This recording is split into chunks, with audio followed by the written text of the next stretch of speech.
एक औज़क़ादार सफ़र में खुश आमदीद। आज हम दालचीनी की गर्म, आरामदेह महक के साथ सेब के जाम बनाएंगे।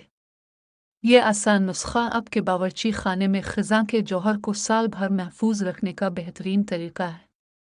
जैसे जैसे सेब उबलते हैं और जायके आपस में मिल जाते हैं, हम मौसम ख़ज़ा के जौहर को जाम के एक जार में पकड़ेंगे जो टोस्ट पर फैलाने, पेस्ट्री भरने, केक की तहों के दरमियान लगाने के लिए बेहतरीन है। ये एक ऐसी दावत है जो यकीनी तौर पर आपकी रूह को गरमाएगी और आपके दिन में मिठास का लम्स लाएगी। लिहाजा अपने अज़्ज़ा जमा करें, अपने तहबंद बांधी और आइए शुरू करें। हम सेब के जाम का एक जार बनाने वाले हैं जो आपकी ख़ज़ा की रवायत का एक पसंदीदा हिस्सा बन जाएगा।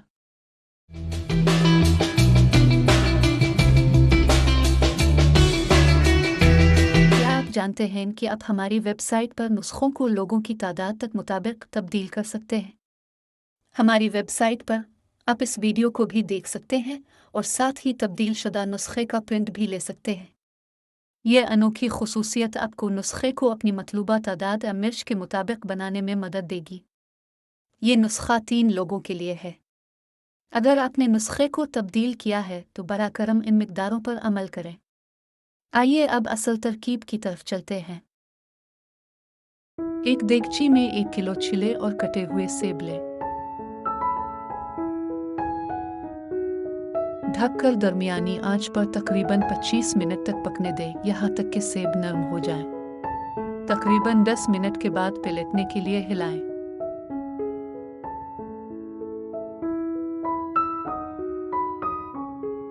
ढांपें और पकने दें। तकरीबन 25 मिनट के बाद खोलें और देख लें कि सेब अच्छी तरह से नरम है।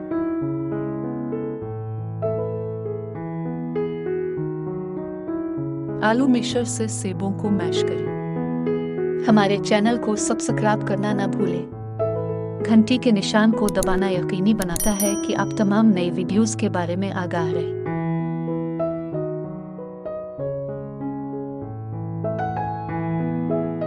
आधा चाय का चम्मच इलायची पाउडर डालें। आधा चाय का चम्मच दालचीनी पाउडर डालें। अच्छी तरह मिक्स करने के लिए हिलाएं।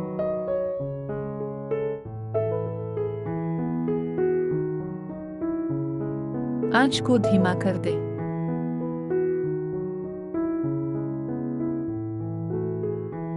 आहिस्ता आहिस्ता 500 ग्राम चीनी शामिल करें। अच्छी तरह से मिक्स करें।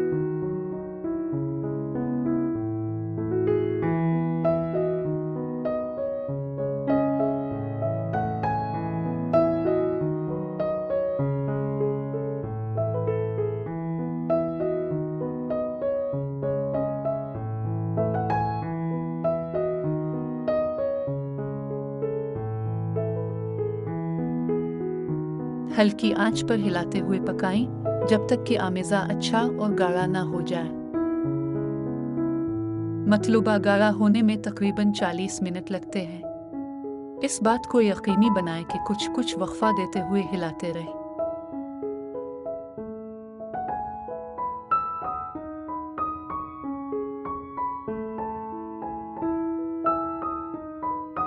ठंडा होने के लिए छोड़ दें।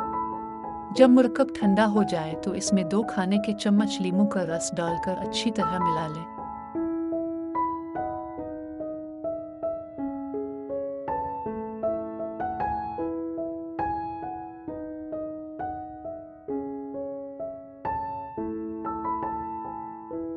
डबल रोटी के साथ मज़ा लें। एक में आधा ही मिलाएं।